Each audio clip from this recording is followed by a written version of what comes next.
I was doing um, back and biceps on this day. It was a hypertrophy program that I was doing with my neighbor over this last summer. And I like to start back and biceps with a deadlift because it really helps get my body set for doing all the bent over rows. And, uh, um, and it really helps, I feel like it helps work with my head and back position. Kind of really cues that in for me, and I get a really good sense of where that's at. And so now I'm starting with standard barbell rows, and I watched this video with Mark Bell and Ed Cohen, and Ed Cohen was talking about pulling the bar into his belly as a piece to help with his deadlift. So that's why I rode that way. And then I switch it up with the kettlebell rows. Adds a different grip. It's the width is bigger, and it's much different than a barbell. It's not fixed, so your hands move a little bit more. And this next one is you can call them inverted rows, I guess. I usually call them body weight rows.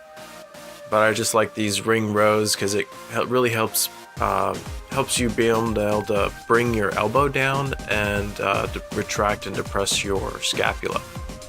So that's why I really like these ring rows. Kind of work on postural kind of stuff.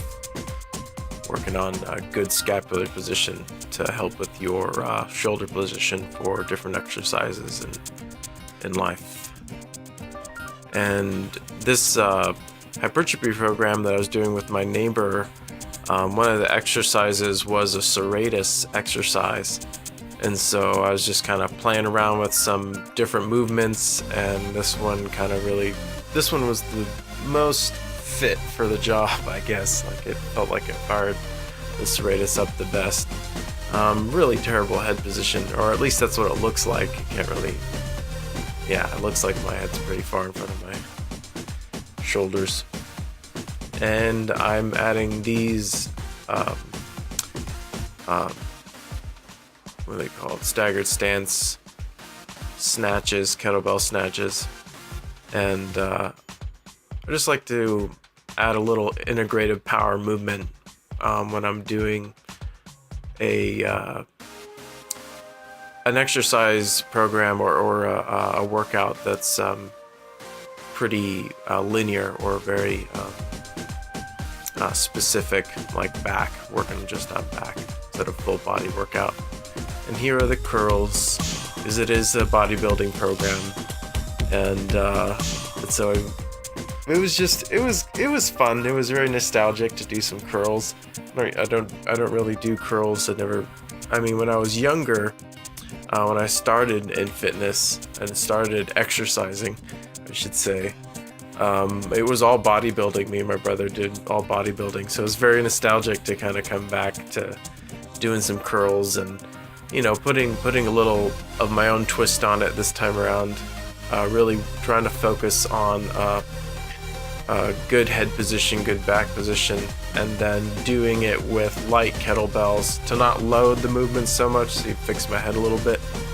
To not load the movement so much, and to add a grip element to it, so I'm getting a little bit more out of it. But it was fun. It was nostalgic to do some curls. Remember so many years as a young guy doing curls. Just a funny thing to start doing it now. I'm still a young guy. What am I saying? And these are ab rollouts, and just finishing it up. Finishing up with abs. And if I ever do isolated ab work, I always make sure to do isometric ab exercises. So I'm contracting the abs and adding some resistance and resisting the resistance. So keeping my torso, or trying to keep my torso from flexing or moving. And I do isolated ab exercises like this because if I do spinal flexion stuff, my back just hurts. It's no good.